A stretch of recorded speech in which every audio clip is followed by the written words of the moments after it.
once a very effective policy has certainly outlived its usefulness and now becomes a hindrance rather than a help. Okay, thank you. Dominic? Yeah, just a few points really I wanted to make. Firstly, the food security debate and the national security implications, which Harold was quite right to pick up on. You know, I've been talking with various policymakers and people in the UK on this. I think there's a real need to start connecting the dots on that.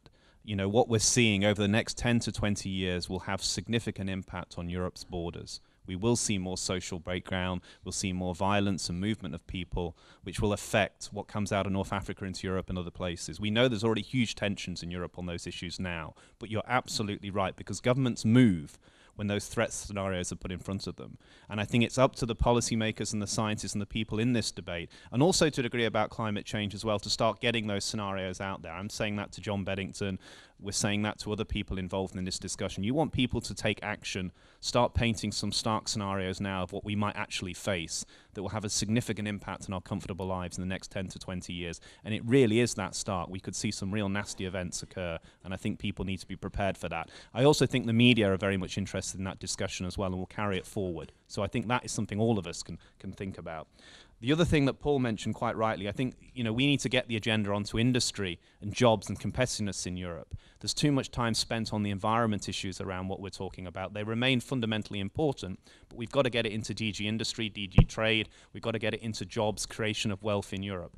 The food, agriculture and retail sector in Europe employs millions and millions of people. It contributes a huge amount to the GDP, and it's absolutely imperative for national security. So when you put all that together, governments need to take it seriously, but we need to position our arguments around that and work with all the key stakeholders in the food chain to support that. It's something we can do better. The final point, biodiversity, interesting.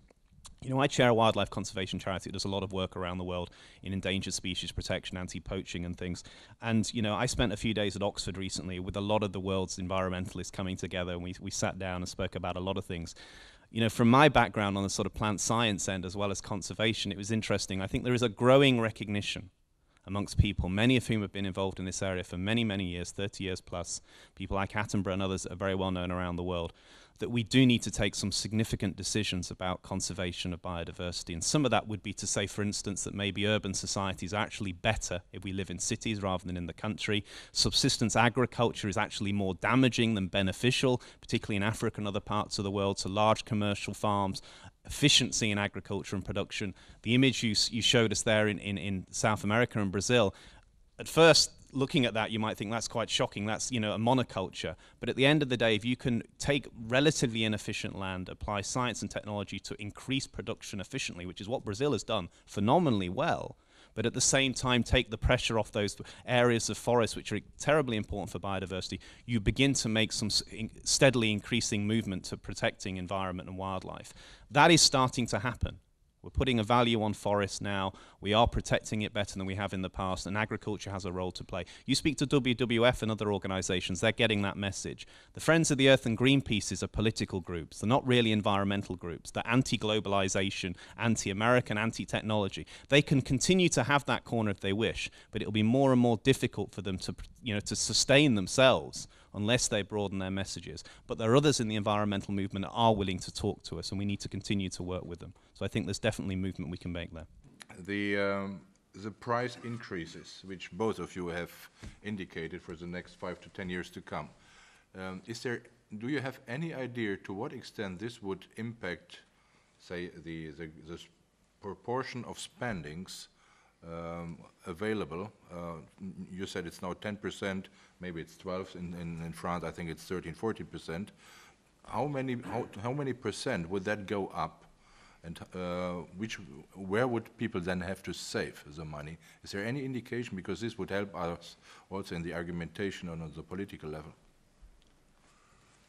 We haven't calculated how it would affect the real incomes of consumers in the European Union. But we've calculated what would happen if the price of grain doubles, what would happen to the price of your breakfast roll. It would go up by 5 to 10% depending on the roll that you prefer to eat for breakfast.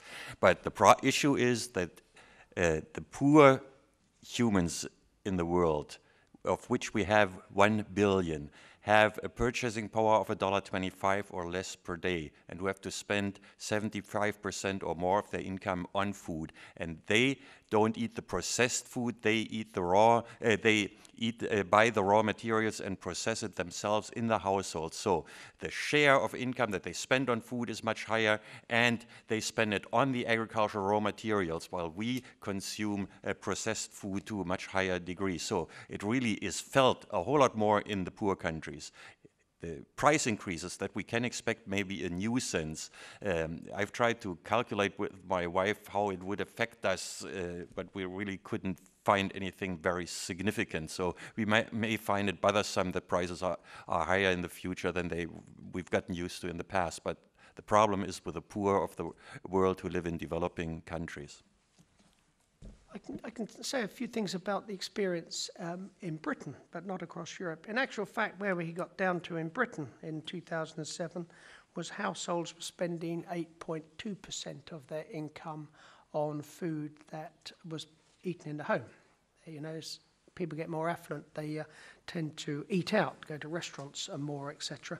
And that figure's gone up to almost 10%. So the effect of the recent surge in prices has been to reverse that and put up the percentage slightly. And 2% of the United Kingdom's GDP, which stands at about 1.5 trillion at the moment, is an awful lot of money that's been diverted.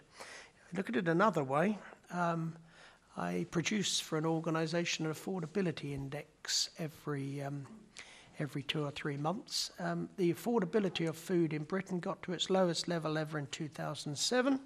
It was then sharply reversed, and the affordability of food, as defined by that measure, went back to where it was in the late 1990s, and now appears certainly not to be improving at the moment, and perhaps continuing to deteriorate. Then you can look at some individual categories. One of the first casualties of rising food prices was expenditure on organic foods. They fell by about 30% following the rising prices. People ate out less often, and a lot of these premium products that food companies had been drifting towards over recent years were reversed or cut back. So already we have seen significant changes. Already we have seen some reaction, and yes, we're back to where we were a little earlier. Not sure these things are going to improve under the scenarios we've spoken about until there is some major intervention, such as the benefits of science and technology. So, as I've said earlier, not a dramatic collapse overnight, but certainly not an improving situation. And